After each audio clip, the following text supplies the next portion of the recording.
Hi, I'm Eric Law, and I'm here at Seattle BrickCon, and my thing is to build Harry Potter, so I decided why not? Let's do a Ministry of Magic. It's actually a build that I've been wanting to do for quite some time now. It's taken me about a year to year and a half to build. Don't ask me how many pieces, but I know it's well over 50,000. I can give you an instance at those the prophecy room right there. There's over 2,000 of the minifigure heads to give you an idea of kind of the scale we're at. What I did when I made this was the smaller rooms are based on the book of Order of the Phoenix, of the Ministry of Magic. So we got the brain room, we got the time room, and we got the misuse of Muggle artifacts office. And then the more larger rooms are based off the movies. So we have the scene in the very bottom where there's that final battle right there where Sirius dies by Bellatrix. And then as we go up to the larger rooms, we've got the scene with all the prophecy rooms with all the prophecies. And we got Harry there with his prophecy. That's the one that's lit up there. And then the next section up is when Harry is put in court, the courtroom trial. And you get to see basically Fig, the head of the courtroom, is about to basically a monkey trial and forcing Harry to for his underage magic that he used to protect himself. And then the top scene on the very top is basically that giant scene when Harry is first introduced to the Ministry of Magic. You will see the telephone booth that he enters with Mr. Weasley. You can see behind there, he's also got, there's the fireplaces. I try to make it as busy as possible with all the minifigures, try to make it look very wizardy. And then there's a little tiny scene where you see kind of from the last movie where Umbridge and they've taken over the ministry. And I also try to make one a little bit more epic than the set. And did you want to talk about the small rooms too? For sure, yeah. Okay. Take us through all these details. There's so much happening here. Yeah, I forgot the small rooms. So the fans of the books will notice that I've added stuff from the books. There's a scene called the brain room where basically Ron is sort of like he has a spell where he acts kind of drunk. So he actually summons a brain toward him and it attacks him.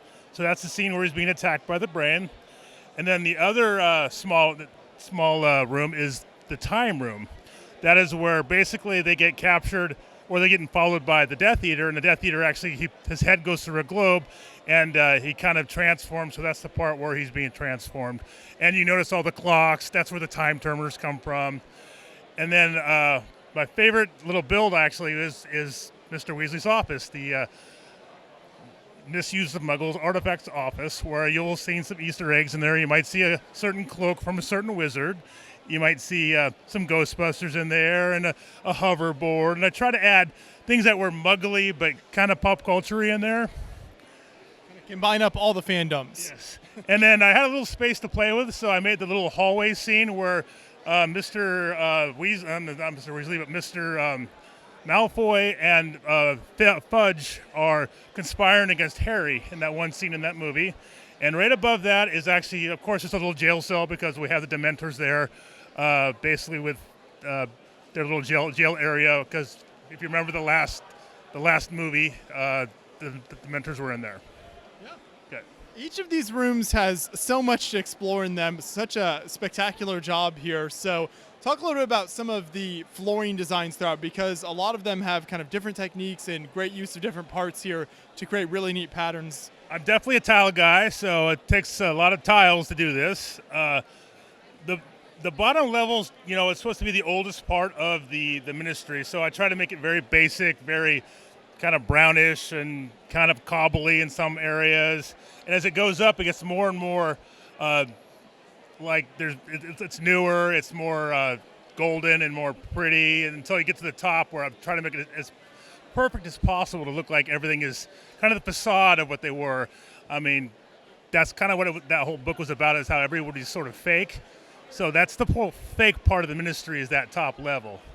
Kind of the wood grain look on the ground, and then all of the big buildings in the background. And there, you have that whole statue with the golden statues, and that was kind of a Harry had mentioned in the book how he thought how it was kind of fake, that statue, and how it made like wizards think they were better than everybody else, and I try to get that scene in that statue and that. One really cool but subtle thing you've done here is the offset bricks on the sides with the green and red there. So how did you achieve that? A lot of tile and a lot of headlight bricks. So my local Lego store had the red headlight bricks, and I thought, what can I do with these? And I was like, oh, this would be perfect because if you check in the movie, it's kind of a red-green tiling look on the walls. So I went with that, and there's over 2,000 tiles and over 2,000 of those red headlight bricks in there. And then going down to the courtroom here, the wall design there is also really great. So what are some of the pieces you used to add that texture? Okay, so we had the golden and the brown ingot tiles. I've also made use I had a lot of the sand green, they call them mason bricks or bricky bricks. There's even that really expensive, there's like a really expensive brick you can only find in 2 sets, and I happen to have 6 pieces, and that's actually the pieces right underneath Fudge's area right there. So. Yeah, and then what about the minifigures in that scene there? Because you've got some neat designs on those as well. Well, I ordered those from Lego Direct, and I basically just went and looked for the hats, because if I didn't have the hats, I don't think I would have had the scene. And I found the perfect hat, ordered about 25 of them. And again, I believe the red capes came from like Monkey King, I believe, where I got the set. So I ordered those. And I tried to make a British courtroom as best as I could. Not being British, I wouldn't know exactly how to do it. But I tried to capture the scene, that whole ominous where Harry feels small and he's being lorded over by all these people that are much older than him and much more powerful than him. And you can actually see the person that defended him, the one who was kind of like his babysitter that actually witnessed the attack in the beginning of the book. Yeah. And then moving down from there, I love the room with all of the lights down here and using all those different colors of like the trans clear heads. Yeah, again, there's like over 2,000 of those heads, just the blue, and then I happen to have a few of the green, a few of the yellow, a few of the purple to mix them in there a little bit. I wanted to get that stacked look, and then I wanted to get that real look where it is you see, not the trio, but the 6 kids. He had the trio and had the other 3. I wanted to get that real look from the movie where you saw that scene where they were about to be attacked by the Death Eaters. And what are the details on the walls in that room? Believe it or not, there's a lot in that. I had a lot of snot bricks, and a lot of 1x2 black tiles. So that's basically a lot of snot bricks and black tiles. And then I accented it with gold pieces, candlesticks. I had a lot of these blue flames I thought would look good in there. And again, 90% of what makes this pop is the lighting in there. So there's some blue lights in there and some white lights in there. And then this bigger room on the very bottom, you've got some great rock work there using kind of the studs not on top technique to create those different layers. That's my first delve into that. I've tried rock work before, and I wanted to do something that looked more natural. And I have a friend, Doug. He kind of taught me how to do that. He does that regularly, and it's trial and error. And that was kind of like my first try at doing the snot version of a rock face. And you mentioned the lighting, which is fantastic really from top to bottom in the whole build here. How did you incorporate that into all these different rooms and layers? Pre-planning. I've done lighting before where you last minute you stick in there, and if I can kind of show you like this, I'll lift this up, and the part where the lighting goes, I actually pre-planned. That way I can put the lighting, basically it feeds to the back, and each level is the same way. You'll see those little bars that go across. So this is modular. So you can actually lift this in 4 parts. Again, I've learned from my past. I've actually had an accident with one of my huge mocks before.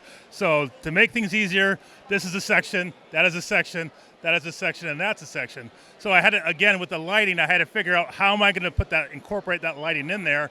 A good example, if you look at all the lighting on the walls in there, there's a wire that goes through the side. And to show not such an interesting shot, if you look around it, you'll see all the wiring on the other side, how they kind of interconnect.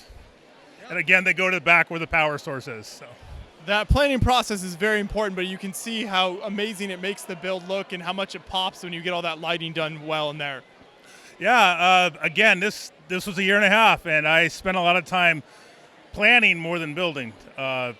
Again, from my past, learn from what I've done.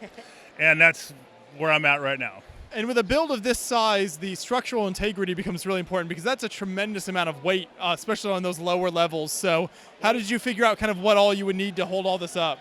if you look at the bottom, each wall is at least 3 studs wide. And so that's where the strength is, especially the middle, the support in the middle. I didn't have to worry so much in the top because, of course, that's the top. But on those first 2 levels, I especially wanted to make sure I had a lot of strength. And there's like 3 or even 4 width studs.